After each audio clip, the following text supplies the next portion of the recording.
Welcome back to the Football Fitness Federation podcast. This is episode 187. I'm delighted to welcome onto the podcast today, Head of Sports Science and Medicine at Morpeth Town, Steve Shaw. How are you, Steve? Yeah, I'm really good. Really good. Pleased to be on. It's great to have you on, mate. This is going to be good. This is going to be enjoyable because we had a very quick chat at our most recent event, but didn't really have time to go into too much. We've had a very brief catch up before we get into it now, but we've got some really relatable topics, I think, for a lot of people on this podcast. So it'd be great to dive into some of them. But Steve, start us off in traditional podcast fashion. Your background, what leads you up to your role now, but also can you give us a little, like you've just done before we started recording, a little update on the club and how they finished the season as well? Yeah, no problem. So I feel like I've had kind of two lives in one, really, like a before uni and an after uni, because I didn't go to uni till I was 26, so I had this life before. So left school, joined the Royal Navy as a medic. I ended up with a job in a finance company. I worked in a factory making parts for Nissan, which I'm from Washington, which is a town in between Sunderland and Newcastle. It's kind of 7 miles from both. So I think 90% of the population of Washington has at some point worked at Nissan. If anyone's listening that's got a Nissan Primera from 2005 and 2007, your rear right door's probably about to fall off because I made it. So that'll not be on long. And then while I was doing that, one of my best mate was he started doing a gym instructor and a personal training course on the side. And at the time, believe it or not, I was shredded and I was interested in that kind of thing. So I thought, oh, well, I'll do that as well. So I went along to Gateshead College. He actually dropped out. He was working permanent night shifts at the time and he dropped out and I just kept it going. And I started working part-time in some gyms, and I worked in a hotel, which was great because we got free golf membership, and then worked in a gym with it's called the Esporta Group. It's been taken over by Virgin Active now, but it was quite a big like a chain gym at the time. It was quite a high-end premium gym in Sunderland, and that was really good. So I started working full-time then. It was probably around about then, it was like really, I would say probably the end of when gym instructor jobs were a thing, when you could actually just get employed in a gym. I think everyone's now is either paying rent to be in a gym or they're doing 10 hours cleaning and then allowed to have access to the membership base. So then I was actually employed in the gym and we had a physio clinic that was attached to it. I had some good physios in there, people like Dave Billingsley, who's at Manchester United now. He was working in the clinic attached to the gym. And it just seems to, like, little bits in my life, I seem to have bumped into people that's kind of shaped where I've ended up going. And I started being more interested in kind of the rehab side. I was getting past clients there. It was like a tennis membership club. I think it's David Lloyd now. And they had a lot of tennis members, so I was doing like rehab for them, maybe helping with their strength and conditioning and stuff like that. And I had again another sliding door moment where we had a member fly off a treadmill, had a cardiac arrest, just flew off the back of the treadmill. Ended up doing CPR along with a couple of others. I think it was a doctor who was playing squash on the squash court. He come and helped us, and we managed to help him. He wasn't alive when he left us, but they managed to get him around in the ambulance and we kept him going. And it was on that time, obviously I'd been a medic in the Navy and done little bits, and I thought I really enjoyed that kind of thing, that kind of helping people. And I just thought I'm going to try and do something a little bit different. So on the off chance, I went into Newcastle College with a friend of mine to see if they had any courses on anatomy and physiology, or so I could just learn a little bit more. I fancied doing teaching, so I thought, well, maybe I could kind of train the next generation of personal trainers and stuff like that. So I just went along, and it just happened to be that there was a sports therapy course starting. It was actually that day I'd gone. It was actually an open day for the college, which was just a quirk of fate, I suppose. And I ended up enrolling on a sports therapy degree. I got onto it purely because of my age. I got on as an adult learner. A mature student I was, age 26. Used me personal training qualification to get onto it. I didn't have any GCSEs. My results had spelled fudge. The GCSEs were shocking. But I was able to get onto it. And I went from there really. I started doing, I was still PTing while I was at uni. All this time I'd been kind of playing non-league football, been playing Sunday morning with my mates. And one of my best friend was, he was playing for Morpeth Town where I'm at now. And they needed like a physio, basically someone with a first aid kit, but they needed someone to come in, do rubs and strappings and stuff. And I was only in my first year at uni. But I went, yeah, I'll come along. So got asked to go and do that. And I ended up there for 2 seasons. And I stopped playing just to concentrate on that. Really, there's only so many hours in the week, isn't it? So stopped playing. And I've done a placement there for 2 years. And in my last year at uni, or going into my last year at uni, I just thought, I wonder if I could go into a professional club through the summer and do a little bit of experience. So I sent out letters, actually handwritten letters, before emails. It wasn't before emails, but I didn't have a computer. I sent out letters to the local clubs: Newcastle, Sunderland, Middlesbrough, Yorks, Darlingtons, all the clubs that were kind of in the league, in the football league at that time, where I thought it was commutable, even Sheffields and Leeds and stuff like that. And the only response I got was from Middlesbrough. And I was invited in for an informal chat. I turned up in a suit because I thought, why not? My dad told us always go to an interview in a suit. So I turned up in a suit. Ended up, the head of medical there was Grant Downey, who I'm sure everyone that's listening to this will have heard of. And I think, again, it was just fate, really, that I kind of got into that. I don't know if you remember, but he actually got us to massage Emmanuel Pogatet's calf during the interview in his suit, which was mental. And then he invited us in to do pre-season, to help with pre-season. Said you can come in as much as you like. And I was like, well, I want to come in all summer if I can. So I ended up doing 6 days a week for 6 weeks through the full pre-season. Really enjoyed it. I mean, the people there that I work with, Grant Downey, Chris Mosley, Adam Reed, Trevor Langford on the medical side, Peter Hood, Adam Kerr, Roger Spry, Nick Grantham, Johnny Madden. It's like a who's who, really. I mean, even like the academy staff, Dave Parnaby, Martin Carter and Ron Bourne, are like legends in academy football. So it was some apprenticeship I had, really. Absolutely fell on my feet to get into there. And after the pre-season, he liked us, and Grant just said, if you can come in, as basically he wanted some commitment. So he said, don't come in just off and on. Give us a day that you can come in 1 day a week while you're at uni, and we'll stick to that. So I just done every Friday all summer, all season. Done that and really enjoyed it. Ended up having 2 seasons there. Had that season there, and then my next season as a first year graduate, I was in there 1 day a week.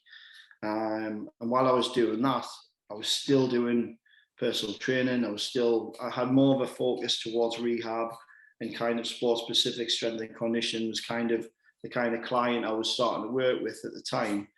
I was working with Middlesbrough 1 day a week as part of a multidiscipline team. And then I was still in non-league on a weekend as a kind of a therapist. So I was that was probably where me kind of having all these different hats and I suppose skin in the game, to use a corny word, is the kind of where it started, where I was doing bits of everything. And that's kind of where it came from. That kind of set the tone for where I've went to.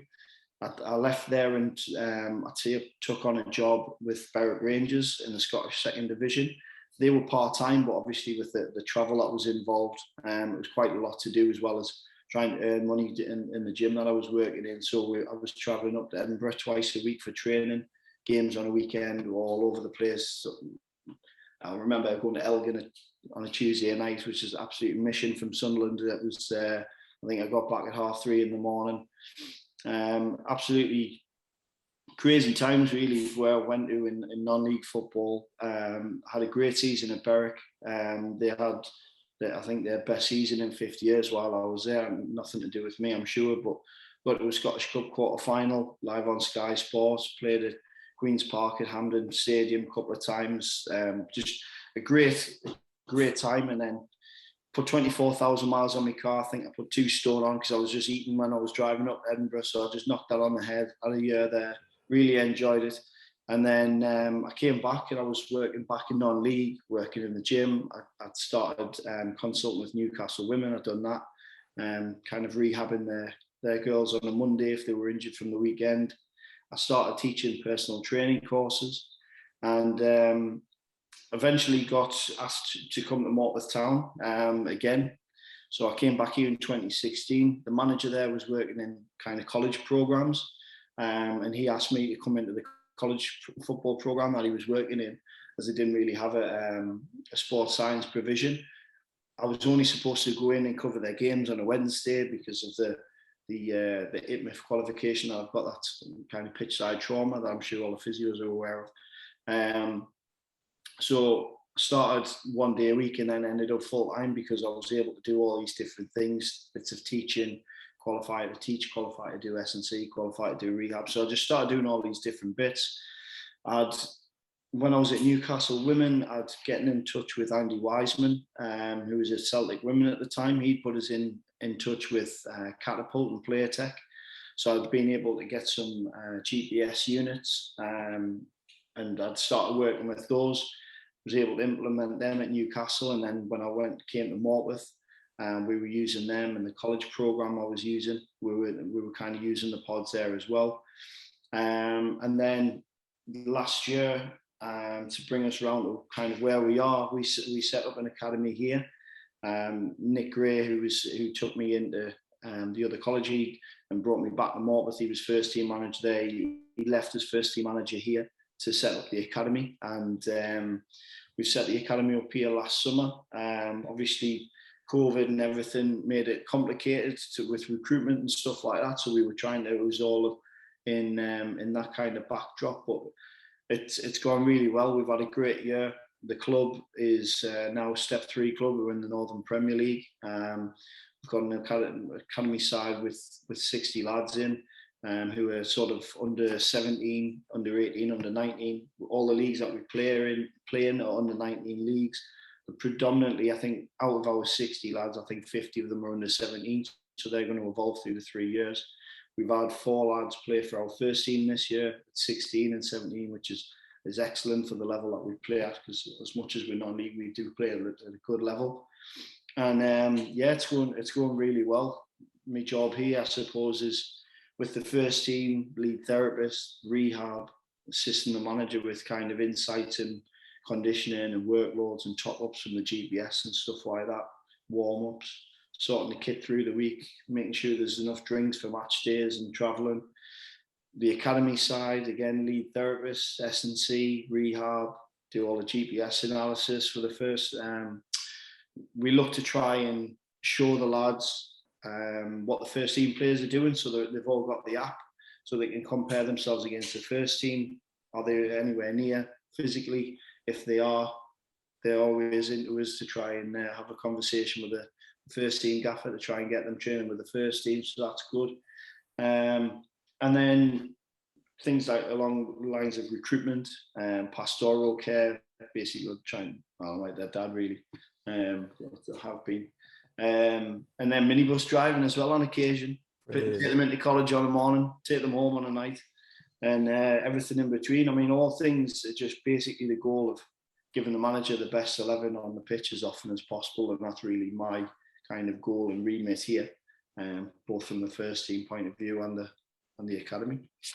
Mate, what a brilliant insight. That was absolutely class. I think just off that though, Steve, there's that alone in your story, and the fact that how much you sort of seek the next opportunity and took advantage of the contacts that you created, because obviously you mentioned some great names in there, some of which have been on previous episodes of the podcast, but it's really utilizing those conversations in it. When you do have a conversation with someone like Grant Downey or Nick Grantham, you can't undervalue that and where that potentially might go in the future. And like you said, with Andy Wiseman, it might be a connection with someone that then creates a link with someone else. And I think that's really important, isn't it? And that's something that practitioners need to take away. It's really focusing on that and thinking about how you utilize the contacts you've got. Yeah, absolutely. I mean, even like I know we'll probably come on to CPD, but one of the things I'd done was I seen a tweet, I think it was from Johnny Wilson when he was at Notts County, and he'd asked for people basically for assistance through pre-season screening. They were doing a week of screening, and he'd asked for people to get involved basically, and I just took the leap and said I applied. I was already a graduate. He was looking for students, but he was like, "Oh, you're more than welcome to come down and help us out." You're more than likely to come down and help us out. And I went down there, rented a house for 4 days on Airbnb, spent 4 days down there with them. And I mean, again, it was like Johnny Wilson, Tony Thomas, who you've had on, people like that, Tom Harris, Bex Knight, like fantastic practitioners. And I just threw myself into it basically of just having 4 days, 5 days, I think it was, of just being almost like a fly on the wall. And it was really great insight, but without people prepared to let you in the door, like that just doesn't happen. And I think, like said Johnny, like said Grant, they're just, first and foremost, they're unbelievable practitioners, but they're just great people who want to see young practitioners get on. And I mean, I'm not young now, like, but they just want to see people get on. And I think football, especially football, it's kind of like people think it's like Hollywood, but it's just a sport. It's just people trying to help people. And obviously the players are the superstars, but the people in the background, you're just trying to help people as much as you can. That's the top and bottom of it. And we need people to kind of help other people up the ladder. I've always had students with me, and some of the people that I've had have gone on and got full-time jobs in professional football. They've gone into rugby. It's that's what it's all about, isn't it? It is. It's passing it on, isn't it? Because like you said, those people that have been in those roles have helped numerous careers develop, haven't they? And if the next generation after that can do the same, the industry as a whole is only going one way, isn't it? And it's going to provide more opportunities. Yeah. So no, I fully agree, mate. I wanted to dive into your role now at Morpeth and go into some details. I know you just mentioned some of the aspects of it, like GPS and being the dad to the players and all the rest of it. But I think this could be good going into some of the key responsibilities of yourself throughout the week, and then also on a match day as well, and what that actually looks like for people, because we might have people that have listened to episodes of this podcast or other podcasts with people working in the Football League, Premier League, Champions League, hearing what they do, but how it then applies to your level, some of the restrictions that you might have in place financially, logistically, and all the rest of it. I think it's really applicable for a lot of people. Yeah, I think the biggest thing for us, or the biggest complication I have, is because for our academy, because it's a college program, the game day is a Wednesday, and they're not with us on a weekend because it's basically a college program with a football add-on. So they're college students and they play football full time. So a number of the network meetings I've came to and the soccer science conventions that I've come to as well, the questions I always ask whenever I've spoke to the names in the industry is, what would you do if your game day was a Wednesday and you didn't see them on a weekend? So you're only ever game day -2 or game day +2. A lot of the hard work that most clubs will go into for when it's a Saturday game week, they'll have that like game day -4. It'll be their hard working day. Well, we never have that.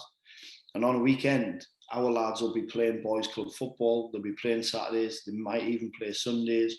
So it's kind of monitoring that load, monitoring what they're getting up to. Can you find out how many minutes they've played? If not, and it all comes from conversations with them on a Monday morning, getting in touch with me to tell us if they're injured, them getting in touch with us to say they're knackered and they don't want to train on a Monday afternoon. And then from the GPS, trying to work out, well, how hard can we work on a Monday? Because we still want to win games on a Wednesday. We still want to be as fit as we possibly can. But how hard, it's getting that balance between working their nuts off and also managing their load, managing the fact that they're maturing, the age that they're coming into. Most of them because they're coming from college programs, they haven't been in full-time football as 14, 15-year-olds. They haven't been scholars in clubs. They're coming from just boys club football. So even just going into a full-time training environment is a big thing for them. So in that first year, the start of the year, you're seeing tendinopathies, tendonitis, osgood slatters, all those kind of things come in. And it's kind of trying to put things in place that you know they're going to happen. So you don't need node boards, you don't need all that kind of equipment that we just are never going to have and never going to be able to afford to have. It's basically conversations with players and basic objective markers, knees to wall test to test ankle mobility, Thomas test to test hip mobility and stuff like that, and just trying to look at little key markers. And that's where the GPS is great for us, because we can look at spikes in intensity, which we know that they're the biggest kind of precursors to injuries. It's not working dead hard. Loads of times that's a problem, and not working hard, being kind of undertrained. It's those big spikes where they've gone from doing nothing to doing a lot, where they've done a lot and then they've gone to doing nothing. And it's those kind of downtimes and uptimes that we try to highlight. And we're lucky that we've been backed by the chairman, Ken Beattie, who's been fantastic. I mean, we've got 60 pods here, which is, there's full-time professional football clubs that won't have 60 GPS units, and we're lucky that each of our players have got one themselves. The first team players have got one themselves. So logistically, that makes it a lot easier for getting the pods charged and data downloaded and all that kind of thing. But it's just putting those kind of, and it's one of the things I learned from Nick Grantham, is just the fundamentals, getting your basics right, making sure you get the big pillars, education on sleep, education on nutrition, education on hydration, trying to get all those big things in place. So you can kind of just nudge the culture along a little bit. You can try to make them aware of themselves. And they start to kind of, they kind of danger check themselves, so they know if they've been doing a lot, they'll come and have that conversation with you. And I think it's that kind of education is probably the biggest thing when you don't have all the gadgets, you don't have all the analytics. You kind of hoping that you can educate people to look after themselves a little bit, but then you kind of oversee it and manage it all. How did you approach that though, Steve? So when you've got players that haven't been in full-time programs, but then also you've come into this role, it's new, they're suddenly wearing GPS, they're getting this extra data that's available to them. But at the same time, you want to create an environment where they can come and have a conversation, but you've got 60 players, so you can't speak to all 60 players. So what was your approach in terms of making it, I suppose, like open door policy, like accessible to them, where it's something new? So it was a seminar. I've done a seminar to the staff, first and foremost. So we've got, we're lucky that 2 of our first team players are coaches with the academy. So that gives a good bridge across to the first team. In fairness, it kind of educates the first team lads through them on the things that they hear. And then basically done a seminar to the staff on the use of GPS, on nutrition, on hydration, all those kind of things that you kind of want to pass those messages along so that the players can speak to them as well.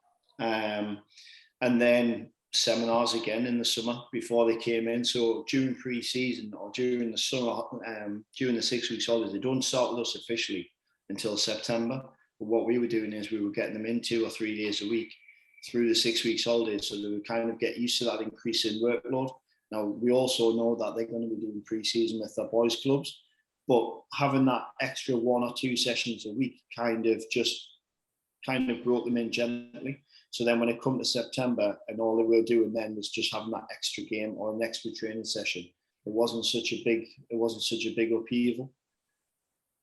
Yeah, brilliant. That's top. And then you mentioned before about wearing different hats, and in your role, I'm sure there's numerous job titles that you could probably take, but it's not at the level that you're at, is it? Because right across sort of sports science, there have been people that have done all sorts of different jobs. I've spoken to loads of people about it on the podcast. I remember being a referee in a training game and all the rest of it, and stuff that you just don't want to do, but you have to, don't you? So can you give a bit of information on that as well? Because I think this is real, isn't it? This is what happens. It is. I mean, if I'm called head of sports science and medicine, I don't know where that come from, because what am I head of? It's not like it's a big department. It's me and a couple of interns and students that we've got in. So it was basically what am I? I'm a physical performance coach. What I am is a graduate sports therapist, but what I was before that was a personal trainer, done strength and conditioning. I think the sports science element comes in when you start looking at the GPS and trying to assist more with the nutrition and stuff along those lines. So, I mean, from a job title point of view, I think it just kind of just plucked through anywhere. It was just what other clubs were doing. And it was kind of like, well, if we've got that, then going forward, if we grow, then we can start adding on. Because I would love to have an under 19s therapist. I'd love to have an under 18s therapist. I would love all that to happen. And it might happen, but it'll be student placements that does it. But of course, you're then looking at, you need commitment from other people. And unfortunately, I don't want to sound old and say the youth of today, but the youth of today sometimes don't want to put themselves out and commit to days. They just want to see the cup finals. You never have a problem getting a student to come along to a cup final, but you do sometimes when it's raining in Christmas.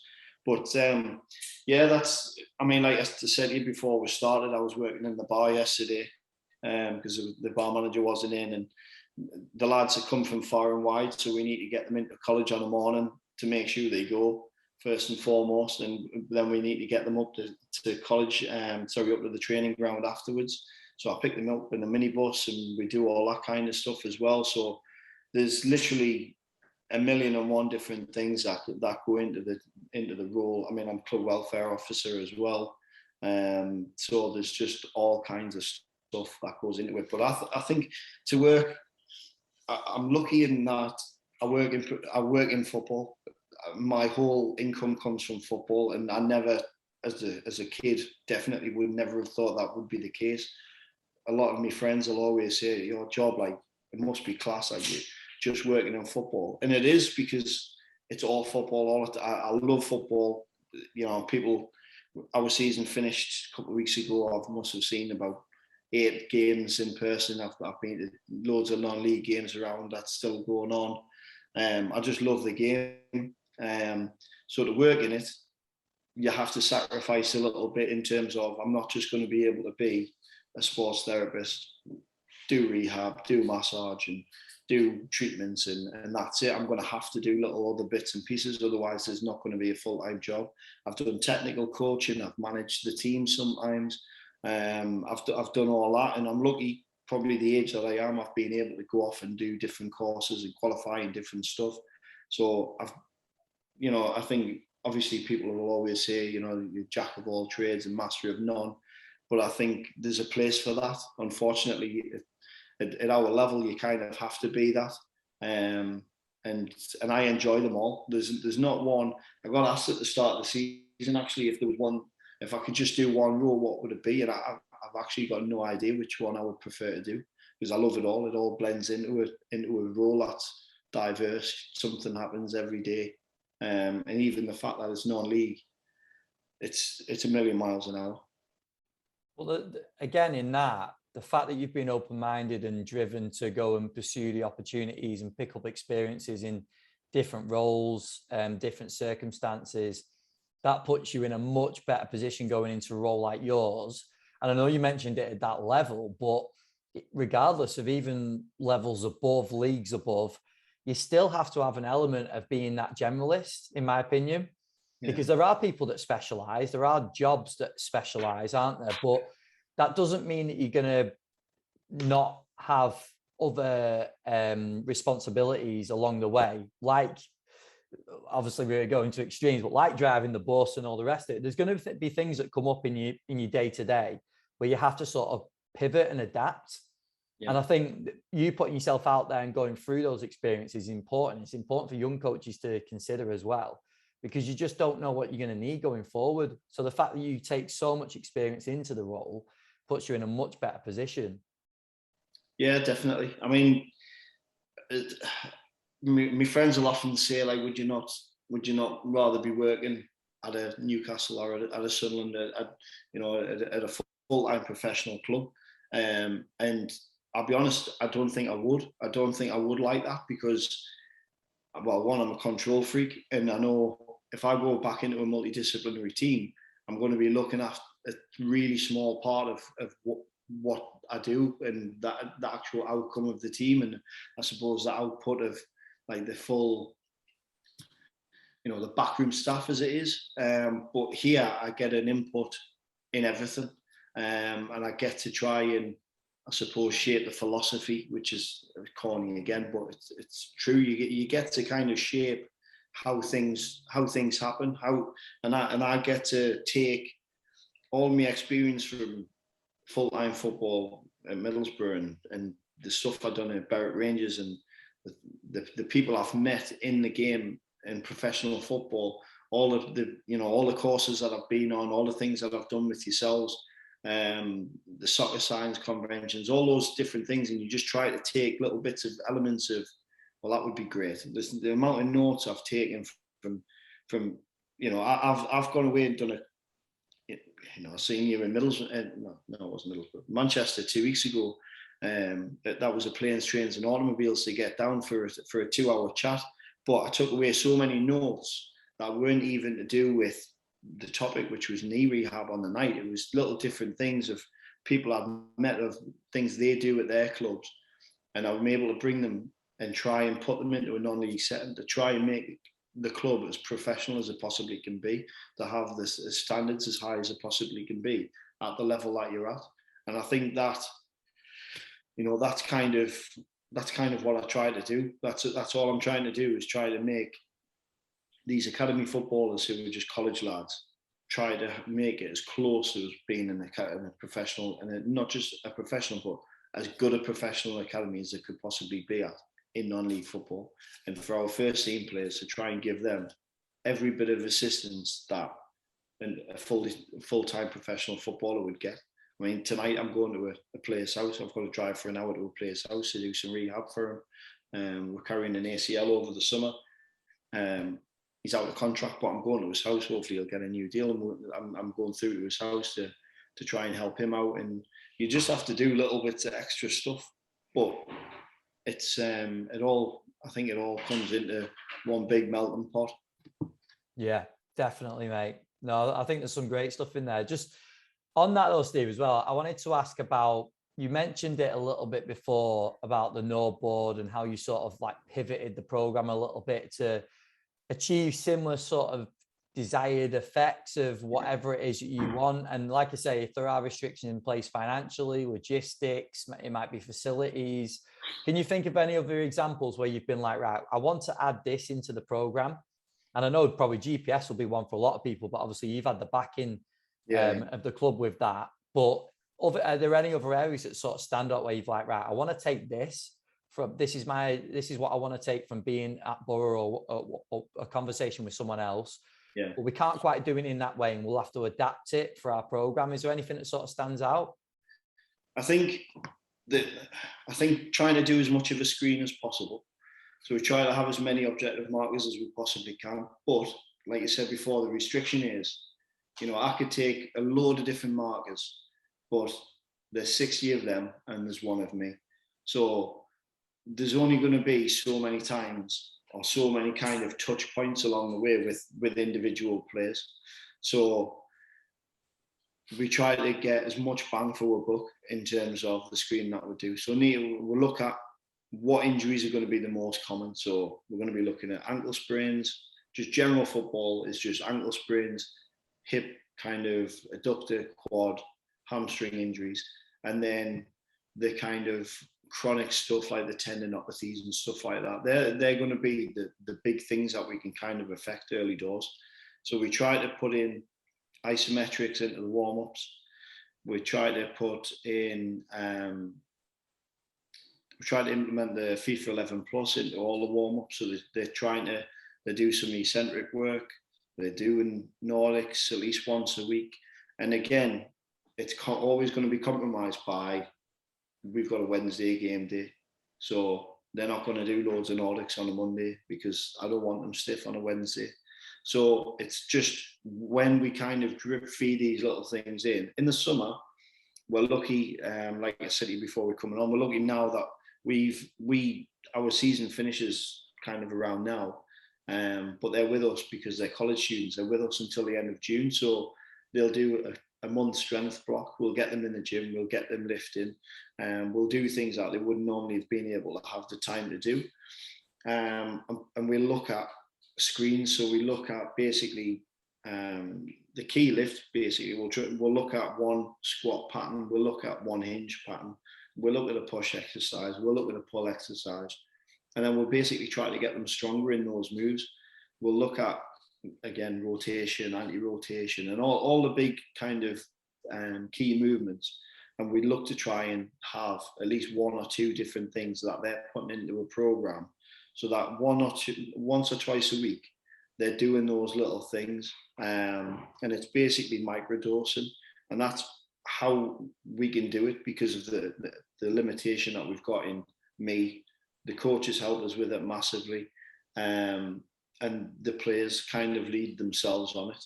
And we have to try and put those in because we're trying to kind of cover as many bases as possible, but we're limited with our training time, our contact time, and obviously their game week as well. And the fact that some of them will play 3 games a week because they're playing for boys clubs on a weekend, and maybe got 2 boys clubs that they'll play, one on a Saturday and one on a Sunday, one on a Wednesday. They're all different intensities. They may play different positions when they go and play. They might be a right back for us, but on with their boys club, they might be the best centre midfielder in the world because the standard isn't as high. So they'll all have different kind of physical characteristics that will come along with that as well, even though it's non-league or even though it's boys club. They're all got it's levels to everything, and 100% to some person isn't 100% to someone else, but it's 100% to them. So it's trying to make sure that they cover all the bases and they fill the buckets up, to use using so many corny expressions here. But it's trying to hit all those things. Brilliant. And if I gave you the superpower, Steve, of having some extra bodies about, some extra staff that worked in your MDT, what changes would you maybe make to the program if you had another couple of staff with you? What sort of additions or maybe just extensions of what you currently do? I think it would just be to be able to speak to the players a little bit more, to be able to get around them a little bit more, maybe take them into little groups. I think the problem, you're always going to have 60 lads who are college athletes. They don't have the carrot of professional contracts. So we also have to deal with behaviour management as well, which I think is probably unique to college programs. All right, you always get one live wire in a group in academy football, but generally speaking, they'll behave a little bit better because they're in a professional football environment. Whereas our lads, behaviour is an issue that we have to deal with. And I think by having a couple of extra bodies, you'd be able to put people into groups that mean everyone would get everything out of it. Even at college, we ask a teacher how they would get better with their teaching, they'd say, give us smaller classroom sizes. Do you know what I mean? So I think that would be the key, so that we'd be able to put them into smaller groups. But at the same time, it is what it is. It's the environment that we're in. Yeah, 100%. Steve, I want to move on to some of the questions that we finished the podcast with. First one being, I know you've mentioned quite a few already, but whether this is the same or whether there's a few more that stand out, who are some of the biggest influences on your career? Main one being my dad, just hard work. He was working in the pit at 15, he was in the Navy. He's always done manual jobs. He was a prison officer, just a grafter. So yeah, definitely my dad. I think through my career, I'll try to have a think about it, and I think that there's loads of people that have helped us so much. So thanks to them all.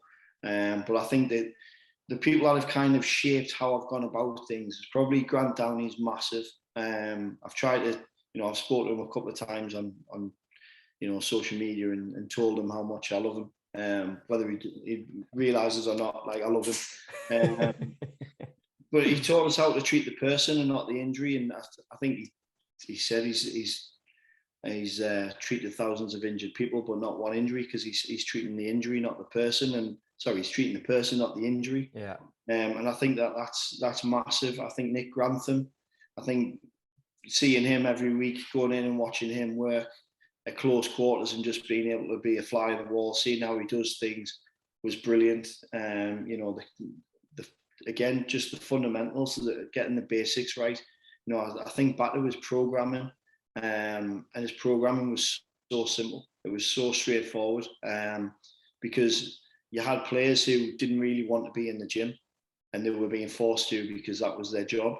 And he was just putting programs in place that made them want to do it. And even if it didn't, it was just helping them reduce injury risk. And then Nick Gray, who's brought us to Morpeth. And I think the biggest thing with him is trusting people to do their job, because he just never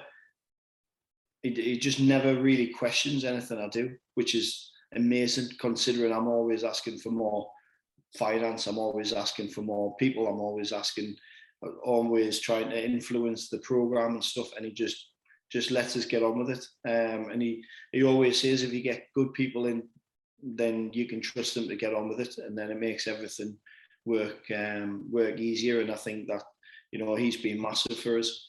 And then the players I've worked with and especially the ones that have been injured. I mean, you see people from kind of their darkest days, coming back, first getting injured, going through, scans, and obviously at the level that we're at, some of the clubs that I've been, I'm lucky at this club that if I push to get a player scanned or whatever, the chairman will sort it.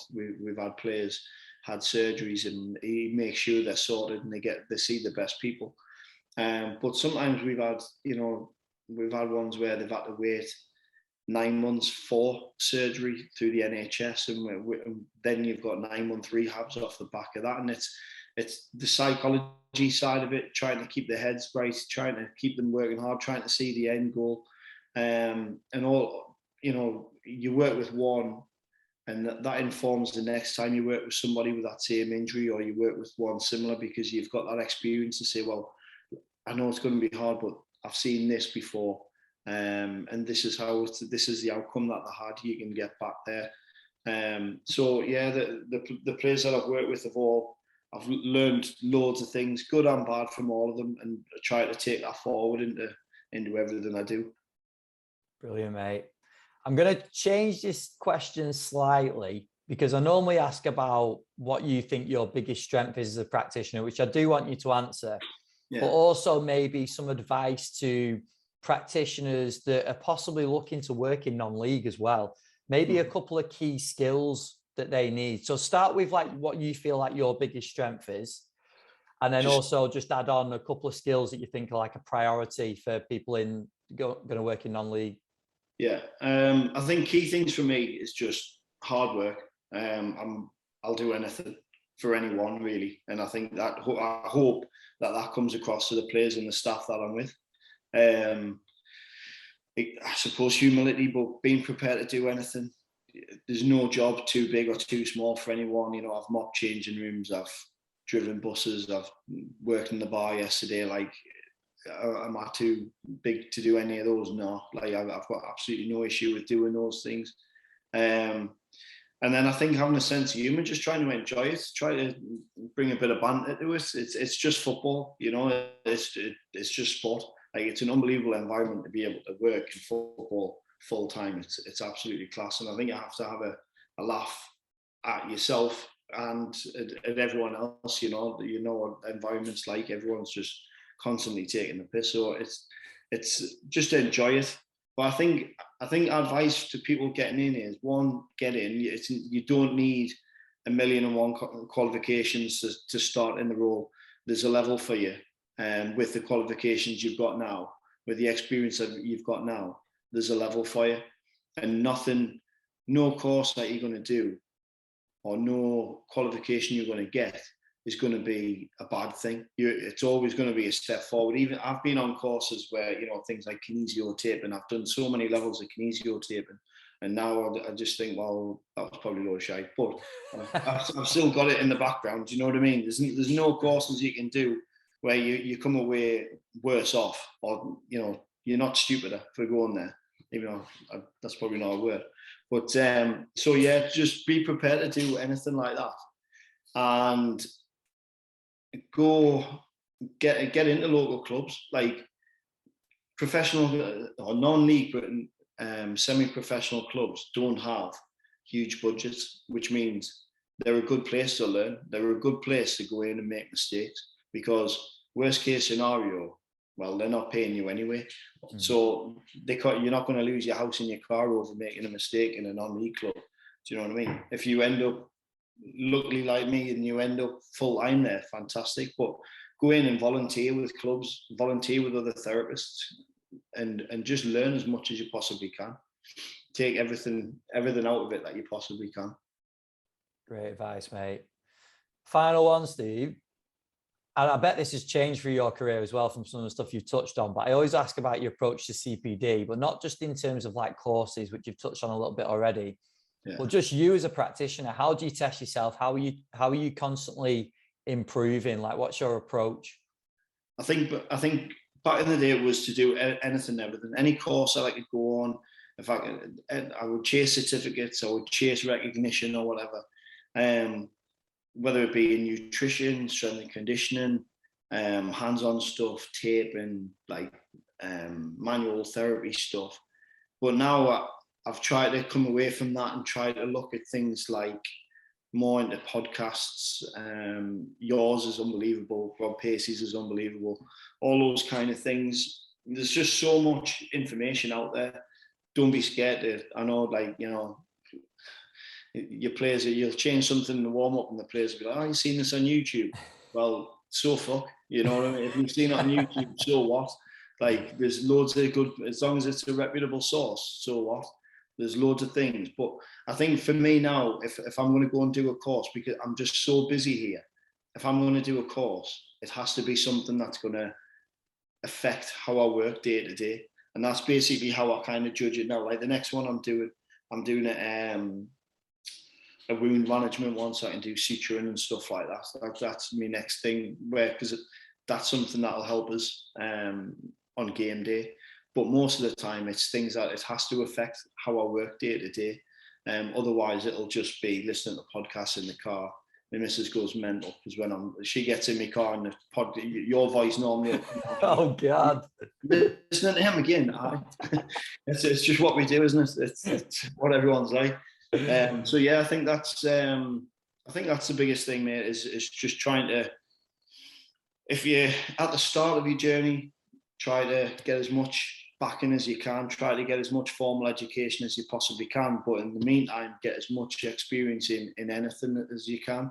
And then when you're busy and you're actually doing it and you're hands on, it has to be worthwhile. It has to change how you do something, improve something, or maybe something that you stop doing to affect your day, because otherwise my head would fall off if I just went off and done everything.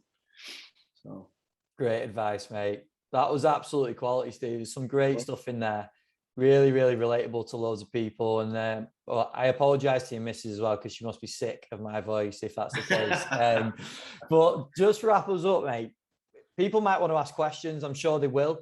I'm sure they'll want to reach out, because there's probably people in similar sort of roles out there listening, hopefully, or people that wanted to make that first step into football that maybe want a bit of extra advice.